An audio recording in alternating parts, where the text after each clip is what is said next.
Sir பிரச்சனை இல்ல sir.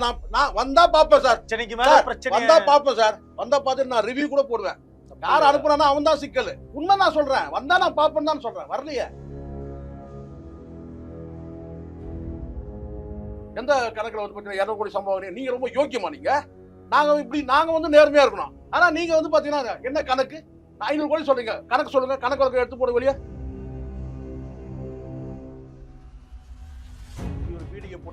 காலம் காத்திருந்து பதில் சொன்னோம். பதில் சொல்லணும்னு சொன்னாரு. இப்ப என்னன்னா அந்த ஜனநாயக படம் ரிலீஸ் ஆயிடுச்சு. அப்ப அவர் தான் பண்ணாரோ? இணை தயாரிப்பாளர். இந்த இணை தயாரிப்பாளர் யாருக்கு வந்து நெருக்கம்னு கேட்டீங்கன்னா கதாநாயகனுக்கு நெருக்கம், ஹீரோக்கு நெருக்கம். ஓட்டுக்காக எடுத்தது தானே இது. மற்ற படங்களை விட்டுருங்க சார். நீங்க இந்த படம் வந்து முழுக்க முழுக்க அரசியல். அவங்க தான் யோசனை வரல பாருங்க. எவ்வளவு தெளிவு இல்லாம இருக்கிறாங்க அரசியல்ல. வந்து அரசியல் ஞானம் இல்லாம இருக்கிறாங்க. யாரு எம்ஜிஆரோட அன்று வேற தோச்சி, இது அழுக்க அன்று வேற தோச்சி நல்லா அதை பிழிஞ்சு அதை ஒரு கிளாஸ்ல ஊத்தி குடிச்சா கூட சார் நீங்க திருப்பி அந்த படம் ஃபெயிலியர் ஆச்சு. எதனால நீங்க நினைக்கிறீங்க? முழுசா சொல்ல விடல. அதுல 100 கத்திரி போட்ட பிறகு அந்த படமே வந்துச்சு. டிக்கெட் வாங்கி வாங்குற பசங்களை போயிட்டு நீங்க என்ன பேசிட்டு இருக்கீங்க? நீங்க இதெல்லாம் மனசாட்சி இருக்கா உங்களுக்கு? நியாயமா பேச மாட்டீங்களா நீங்க? அதே மாதிரி வந்து பார்த்தா படம் லீக் ஆனாலும் ரிலீஸ் ஆனாலும் யார் முதல்ல வந்து ஆர்வமா பார்ப்பாங்க? இந்த சிம்பிள் லாஜிக் கூட தெரியாம நீங்க பேசுறீங்களா? போயங்க அநியாயமா வந்து உருட்டுறீங்களாப்பா. சரி, ஸ்டேட்மெண்ட் யாரு வந்து விஜய் வந்து பார்த்தா இது வரைக்கும் ஸ்டேட்மெண்ட் தலைவரே கொடுத்துட்டாரு. ஸ்டேட்மெண்ட் யாரு?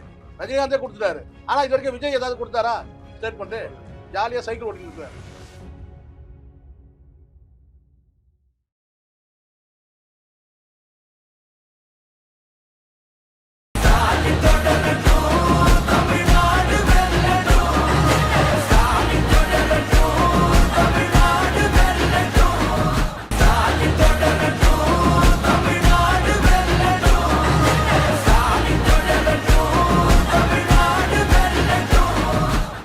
மசாலா எந்த சமையலும் ருசி தேடும் ரகசியம் 20 ரூபாய். உலக தமிழர்களுக்கு வணக்கம். இது கிங் டிவி. இன்றைய நிகழ்வு நம்மோடு அரசியல் விமர்சகர் பத்திரிகையாளருமான திரு சேக்குவராஜ் ஜெய்சங்கர் இணைகிறார். வணக்கம் சார். வணக்கம் சதீஷ். வணக்கம். எப்படி சார் இருக்கீங்க? நலம். நலம். இது வரைக்கும் நலம். உங்ககிட்ட வந்து இருக்க வரைக்கும் இனிமேல் என்ன நம்ம இன்னும் நல்லா இருக்கும் சார். நம்ம என்ன ரணகலமா ரொம்ப நம்ம நல்லா இருக்கும். நம்ம காலத்தின் கருணைன்னு ஒண்ணு இருக்கு இல்லையா? அதுல இப்ப ஒரு 10 நாள் முன்னாடி திரு ரஜினி அவர்கள் போட்ட ஒரு பெட்டு ஒண்ணு இருக்கு. காலம் பேசாது காத்திருந்து பதில் சொல்லுங்க. அப்படியே 10 நாள் கடந்த பிறகு ஆனா திரைத்துறையில ரஜினியை சித்தர் அப்படி எல்லாம் சொல்றாங்க. அது அவங்க கருத்து. ஆனா அந்த வார்த்தை பளிச்சா மாதிரியே ஜனநாயகன் படம் நல்ல வேலை. நான் என்னமோ நினைச்சிட்டேன் நீங்க இப்படி சொன்ன உடனே இப்படி ஒரு பீடிகை போட்ட ஆரம்பிங்க. காலம் காத்திருந்து பதில் சொல்லணும்னு சொன்னாரு. இப்ப என்னன்னா அந்த ஜனநாயக படம் ரிலீஸ் ஆயிடுச்சு. அப்ப அவர் தான் பண்ணாரோ? ஏன்னா இப்ப அப்படிதான் சார் பல பைத்தியம் பேசிட்டு இருக்கிறான். அப்படிதான் யாரெல்லாம் வந்து இந்த படத்தை வெளியிட்டு இருப்பாங்கன்னு சில ஞானிகள் பேசும்போது, பத்திரிகை ஞானிகள் பேசும்போது அஜித்தோட ரசிகர்கள் கூட இதை வெளியிட்டு இருக்கலாம். அஜித் ரசிகர்கள் வெளியிட்டு இருக்கலாம். சிவகார்த்திகேயன் ரசிகர்கள் வெளியிட்டு இருக்கலாம். இப்ப புதுசா கருணாஸோட பையன். நான் என்ன கேக்குறேன், ஒரு விஷயம் நல்லா புரிஞ்சுக்கணும். ஒரு அறைக்குள்ள ஒரு லாக்கர்ல இருக்கிற ஒரு பொருள் வெளியே வருது. அது வந்து பொருள் வெளியே வர்றதுக்கு ஊர்ல இருக்கிற மொத்த பேரையும் சொல்லுவீங்களா நீங்க? சாவி யார் கையில இருக்கும்? சாவி புரியுதா?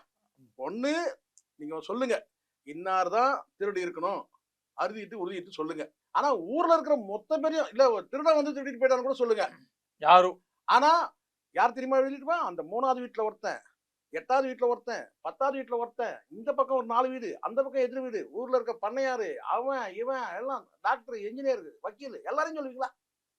இது நியாயம் நம்ம நீங்க ஒரு பாருங்க. ஒரு குறிப்பிட்டு இந்த ஊடகத்துல பேசுறவங்க கொஞ்சம் ஞானத்தோட பேசுங்க, நியாயத்தோட பேசுங்க. ஒரு பொருள் வந்து நீங்க உங்க லாக்கர்ல இருந்து வெளியே வருது சார். உங்க லாக்கர்ல இருந்து வெளியே வருது இல்லையா? நம்ம புரிதலுக்காகவே பேசுவோம். நம்ம ரொம்ப தெளிவா பேசணும். தெளிவா பேசுவோம். இந்த ஜனநாயகன் படத்தோட சாவி இருக்கு இல்லையா, யாருக்கிட்ட இருக்கும்? தயாரிப்பு குழு கிட்ட கண்டிப்பா இருக்கும். தயாரிப்பு குழு கிட்ட இருக்கும். அந்த தயாரிப்பு குழுல யாரெல்லாம் இருப்பாங்கன்னு பாருங்க. யாருன்னா இருக்கா இந்த படத்துல? யார்? இப்ப நான் ஒரு படம் ப்ரொடியூஸ் பண்றேன். சரி, நான் வந்து யாரை டிசைட் பண்ணுவேன்? நான் தான் டிசைட் பண்ணுவேன். இயக்குனர் நான் தான் முடிவு பண்ணுவேன். ஆமா. யாரெல்லாம் வந்து பாத்தீங்கன்னா வந்து அந்த இயக்குனர் கீழே வந்து பாத்தீங்கன்னா அசிஸ்டன்ட் டைரக்டர் இருப்பாங்க. அதை நான் முடிவு பண்ண முடியாது. அவர் முடிவு பண்ணுவார். கேப்டன் இயக்குனர் அவர் தான் கேப்டன். சரிங்களா? இப்போ என்கிட்ட பணம் பத்தல, யார் கோ ப்ரொடியூசர் நான் தான் முடிவு பண்ணுவேன். ஒருத்தர் வந்து கேட்கறாரு, சார் யார்கிட்ட பணம் இருக்கு, யாரை சேர்த்துக்கலாம் இதுல, யாருக்கு சேர்த்துக்கிட்டா கம்ஃபர்டபுளா இருக்கும் அப்படின்னும் போது பாத்தீங்கன்னா அப்போ நான் வந்து சார் கேட்டா வந்து இவரு ஒரு தயாரிப்பாளர் வந்து இருக்கிறாருங்க, இப்பதான் வளர்ந்து வர தயாரிப்பாளர், அவர்கிட்ட இருக்க பணம் யாருன்னு கேட்டீங்கன்னா நம்ம யாரை ஹீரோவை நடிக்க வைக்கிறோமோ அவருடைய பணம் தான் அவர்கிட்ட இருக்கு, அப்ப அவரை சேர்த்துக்கலாம். ஓகே, அது நடந்திருக்கானே இதுல? கண்டிப்பா என்ன நடந்திருக்கு? யார் நினைச்சிருக்காங்க? விஜயோட பினாமின்னு சொல்லக்கூடிய விஜய் கூட்டம் மாமா வேலை பார்க்கக்கூடிய ஜெகதீஷும் வந்து பாத்தீங்கன்னா கோ ப்ரொடியூசர். நம்ம கடந்த காலங்கள்ல பேசியிருக்கோம், ஜெகதீஷ் தான் விஜய்க்கு மாமா. ஆமா சார், ஆமா சார். இப்ப அந்த வேலை தொடருதா? இப்போ செஞ்சுட்டு தான் இருக்காரு. ஏன் அந்த இன்னும் தாவேகா கட்சியோட வந்து இணை பொருளாளர் அவரு. தாவேகா கட்சியோட இணை பொருளாளர் இணைக்கிறதுனால. ஆமா, எல்லாரும் இணைக்கிறார் இல்லையா, இணை பொருளாளர். ஆமா. இப்ப இவரும் அந்த படத்தோட ப்ரொடியூசர் இல்லையா? ஆமா. சரி, இப்ப அடுத்து இவர்கிட்ட சாவி இருக்கு, வேற யாருக்கிட்ட இருக்கும்? மூணாவது ஒண்ணு இவருக்கு தலைவர்கிட்ட சாவி இருங்க. இருக்கு. முதல்ல ஒண்ணு முடிச்சிருங்க. இப்போ இப்படி எடுத்துங்க, நீங்க தயாரிப்பாளர், இணை தயாரிப்பாளர். அந்த இணை தயாரிப்பாளர் யாருக்கு வந்து நெருக்கம்னு கேட்டீங்கன்னா கதாநாயகனுக்கு நெருக்கம், ஹீரோக்கு நெருக்கம். ஹீரோவுடைய கட்சியில வந்து பாத்தீங்கன்னா அவர் வந்து இணை பொருளாளராகவும் இருக்கிறாரு, ஜெகதீஷ். ஆமா, பேரை சொல்லி சொல்லுவாங்க ஜெகதீஷ். அதுதான் சார் நம்ம ஏன்னா பயப்படணும்? அது ஜெகதீஷ் பயமா? ஜெகதீஷ் நீங்க கொஞ்சம் 10 நாள் தலைவர் மாதிரி சிரிக்கிற மாதிரி 10 நாள் கேப்ல ஜெகதீஷ் பேரே நம்ம சொல்ல மாட்டோம். அதுதான் சார் சொல்றேன். ஜெகதீஷ் முழுக்க கல்பிரிட்டே அங்க வந்து பாத்தீங்கன்னா ஜெகதீஷ், விஜய், ஆதவர்ஜுனா. ஆதவமா? ஆமா, ஆதவர்ஜுனா சேர்ந்துதான் எல்லா குற்ற பின்னணியிலும் ஆதவ் வந்து இணையறாரு சார். ஏன்னா இங்க மாஸ்டர் ஸ்ட்ரோக் இருக்குன்னு சொன்னது யாரு? ஆதவ். 4 நாளைக்கு முன்னாடி ஒரு மாஸ்டர் ஸ்ட்ரோக் இருக்குன்னு சொல்லி சொன்னாரு. ஆனா யாருக்கும் சொல்லல. மாஸ்டர் படத்துல நடிச்சது யாரு? இதே கதாநாயகன் தான். மாஸ்டர் படத்துல இதே கதாநாயகன் குடிச்சிட்டு மது பாட்டிலோட போதையோட. மாஸ்டர் ஸ்ட்ரோக் என்ன? விஜய் ஸ்ட்ரோக்னா என்ன? இதுதான் ரிலீஸ் தான் ஸ்ட்ரோக். நீங்க ரிலீஸ்ன்றத வந்து பாத்தீங்கன்னா நீங்க லீக்னு பேசுறீங்க. அது லீக், அது வேற. அந்த லீக் வேற சார். ஒரு பாட்டில் வந்து விஸ்கி பாட்டில் வைக்கிறீங்க, அது கொஞ்சம் சாட்சி வச்சிருக்கீங்கன்னா அந்த மூடி வழியா கொஞ்சம் அப்படி லீக் ஆச்சுன்னு வச்சுங்களேன், அதுக்கு பேர் லீக். புரியுதா சொல்லுது? மூடியை திறந்து அப்படியே ஊத்துறீங்கன்னு வச்சுங்களேன், அது ரிலீஸ். புரியுதா சொல்லுது? இது வந்து மூடியை திறந்து லீக்ன்றது தானா கசியிறது, நடந்துச்சு. கண்ட்ரோல் இல்லாம.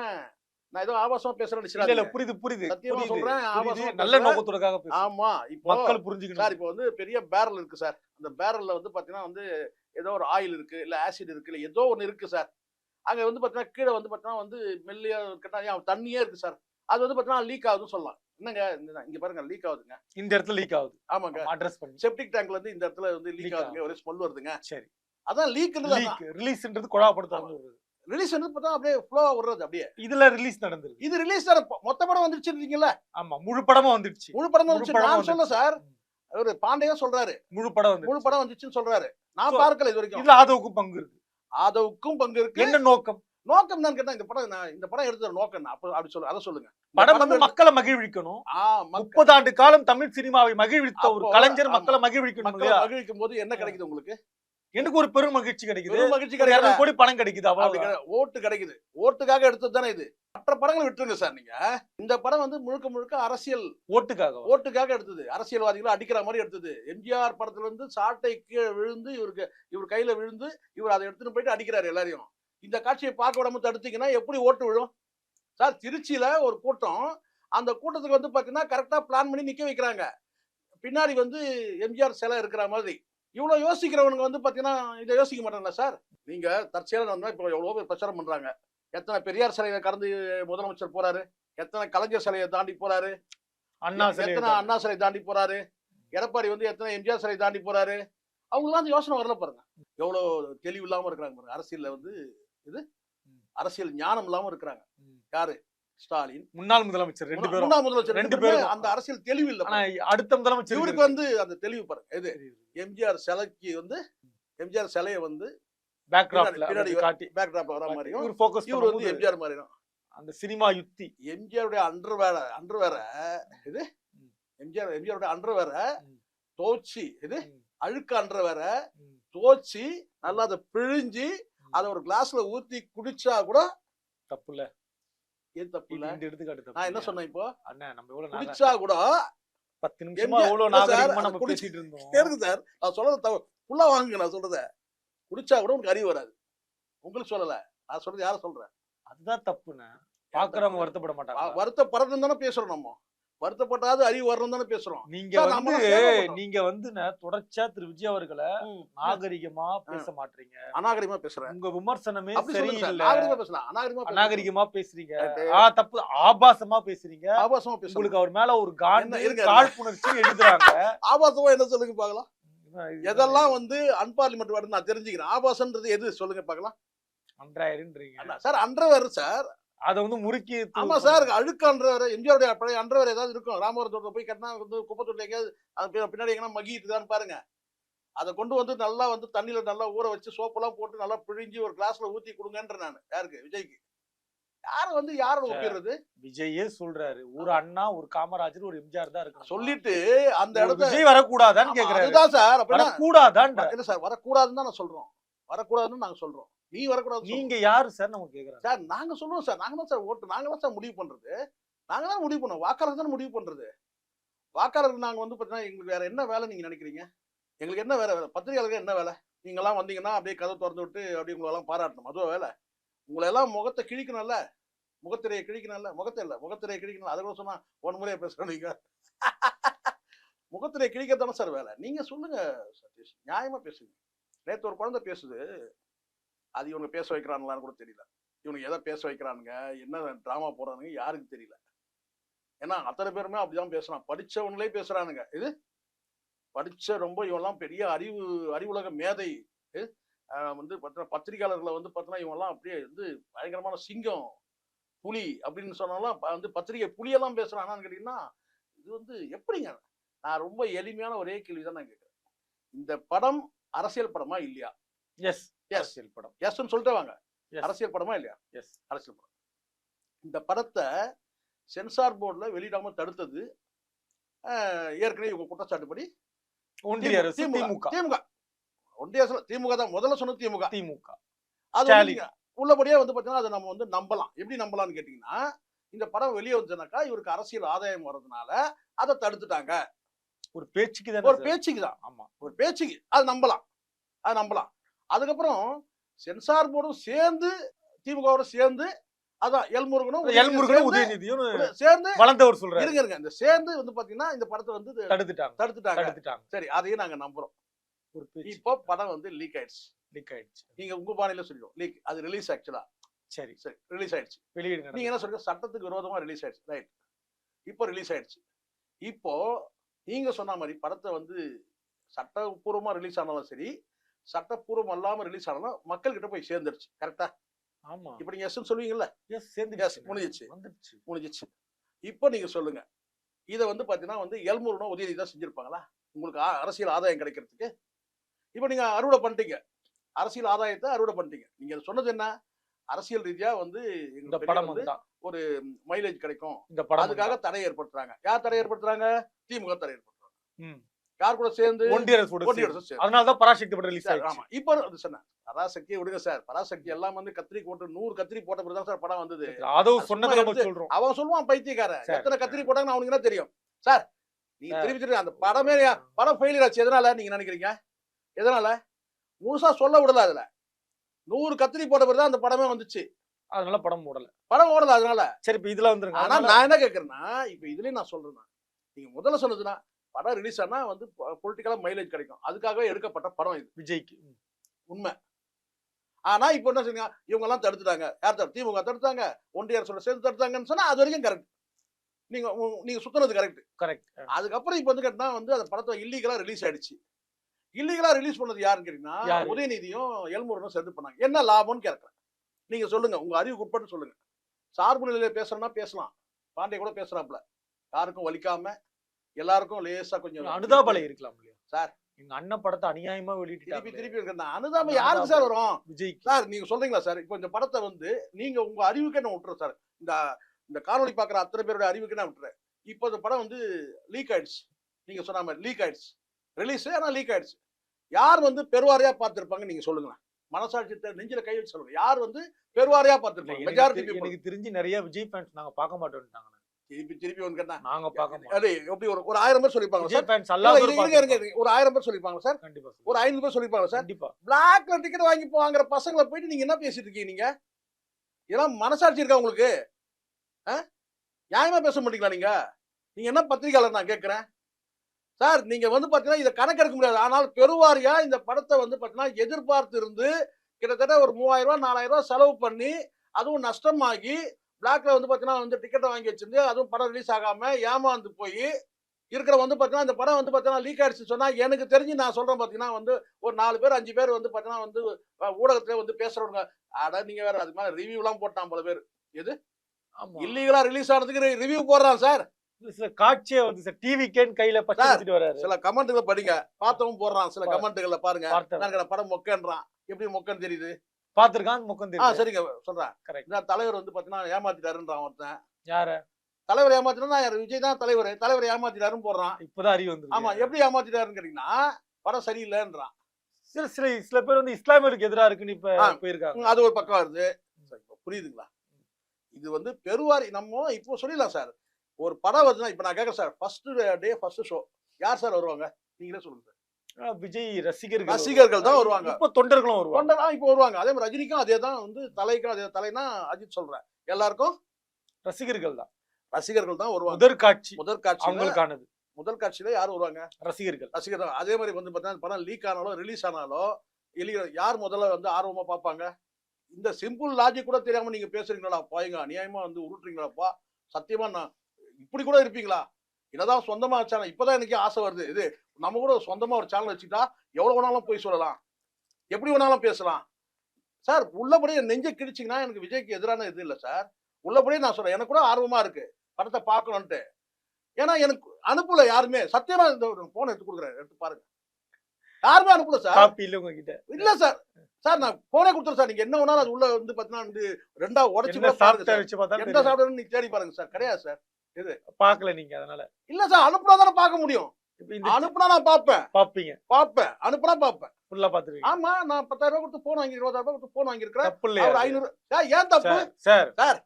என்ன பேசுறீங்க? ஒவ்வொருத்தருடைய கனவையும் சதைச்சு ஒரு படம் வெளியே வந்துருக்கு. இந்த கதையெல்லாம் பேசாதீங்க. அப்ப நீங்க யோக்கியனா இருக்கணும். நீங்க யோக்கியனா இருந்தா தான் என்ன யோக்கியன்னு சொல்லணும். நீங்க அப்ப நீங்க பிளாக்ல வைக்க கூடாது.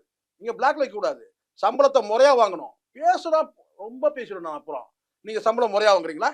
என்ன கணக்குல 150 ரூபாய் சம்பளம், 150 கோடி சம்பளம்? எந்த கணக்குல வந்து 200 கோடி சம்பளம் வாங்குறீங்க? நீங்க ரொம்ப யோக்கியமா? நீங்க நாங்க வந்து நேர்மையா இருக்கணும். ஆனா நீங்க வந்து பாத்தீங்கன்னா என்ன கணக்கு? 500 கோடி சொல்றீங்க, கணக்கு சொல்லுங்க. கணக்கு வழக்கு எடுத்து போடுங்க வெளியே. 500 கோடி என்ன செலவாச்சு எடுத்து போடுங்க. என்ன பேசுறீங்க நீங்க? நீங்களா வாயில வந்து 1000 கோடி 1000 கோடி இதுல வந்து முதல் இருக்கு, லாஸ் இருக்கு, கணக்கு போடுங்க எடுத்து. அதெல்லாம் சும்மா நீங்க நான் கேட்கறேன், உங்களுக்கு எப்படி இந்த 200 கோடி சம்பளம் எப்படி நீங்க நிர்ணயம் பண்ணீங்க சொல்லுங்க? எதன் அடிப்படையில பண்ணோம்? இதெல்லாம் உங்ககிட்ட குறைய வச்சுட்டு எங்க கிட்ட வந்து பார்த்தா நான் 20,000 ரூபாய் கொடுத்து போன் வாங்கியிருக்கேன், 30,000 ரூபாய் கொடுத்து போன் வாங்கியிருக்கேன். அது வந்து பார்த்தீங்கன்னா வந்து மாசம் 1000 ரூபாய்க்கு ரீசார்ஜ் பண்றேன். பாப்பேன் சார். இதுவே பிரச்சனையா சார்? பிரச்சனை இல்லை சார். நான் வந்தா பாப்பேன் சார். பிரச்சனைக்கு மேல பிரச்சனை வந்தா பாப்பேன் சார். வந்தா பார்த்து நான் ரிவ்யூ கூட போடுவேன். யார் அனுப்புனா அவன் தான் சிக்கல். உண்மை நான் சொல்றேன். வந்தா நான் பாப்பேன்னு தான் சொல்றேன். வரலையே சவால். ஆமா, அவனுக்கு தெரிஞ்சிச்சு. இவனுக்கு அனுப்பாதியா? யாருமே அவனுக்கு மட்டும் அனுப்பாதீங்க. இது அண்ணன் பாண்டே சொல்றாரு பாருங்க. 50 பேர் அனுப்புனாங்க, நான் கண்ணை இறுக்கி முடிக்கிட்டேன், நான் பார்க்கவே இல்லைன்னு சொல்றாரு. அந்த நேர்மை எனக்கு ரொம்ப பிடிச்சிருக்கு. இது 50 பேர் அனுப்பிட்டாங்க.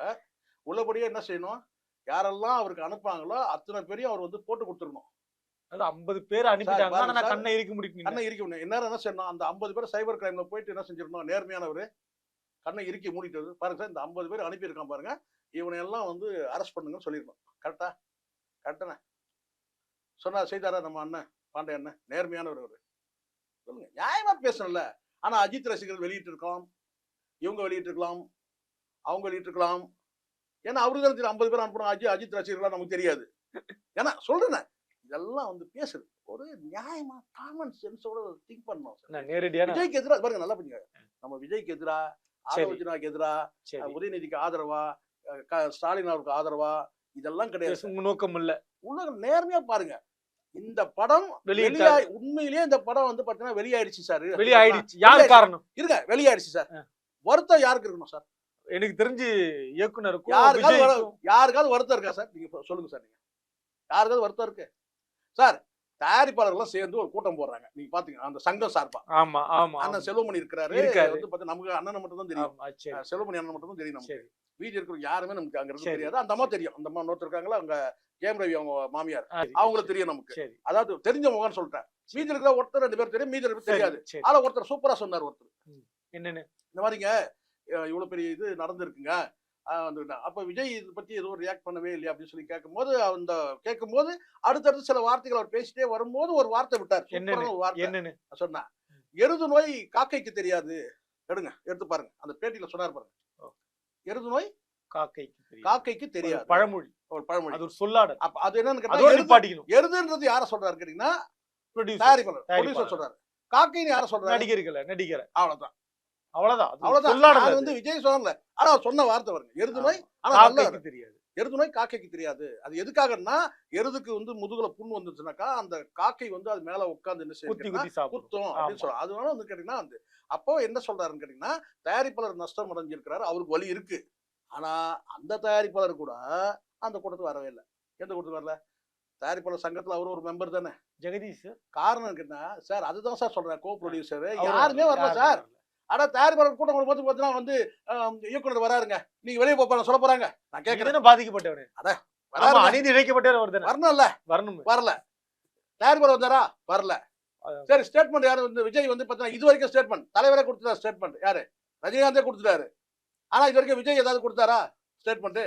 ஜாலியா சைக்கிள் ஓட்டிட்டு இருக்காரு. சோ விஜய்க்கு தெரிஞ்சு நடந்தாரு. விஜய் தான் சார். விஜய் தான் வெளியிட்டு இருக்காரு. விஜய் வந்து பார்த்தீங்கன்னா ஆதவர்ஜுனா வந்து பார்த்தீங்கன்னா வந்து புஷி ஆனந்த் ஜெகதீஷ் இந்த டீம் தான் சார் சேர்ந்து. அப்ப அதாவது கிங் டிவி மூலமா என்ன சொல்ல வர்றாருன்னா அண்ணன் வந்து இந்த படத்தை வெளியிட்டது நடிகர் விஜயும் ஆதவும் இணை தயாரிப்பாளர் கூட ஜெகதீஷ் அப்படின்றத இந்த நம்ம ஊடகம் மூலமா பதிவு செய்கிறார். அழுத்தமாக பதிவு செய்கிறார். தொடர்ந்து பயணிக்கலாம். நன்றி, வணக்கம். நன்றி, வணக்கம்.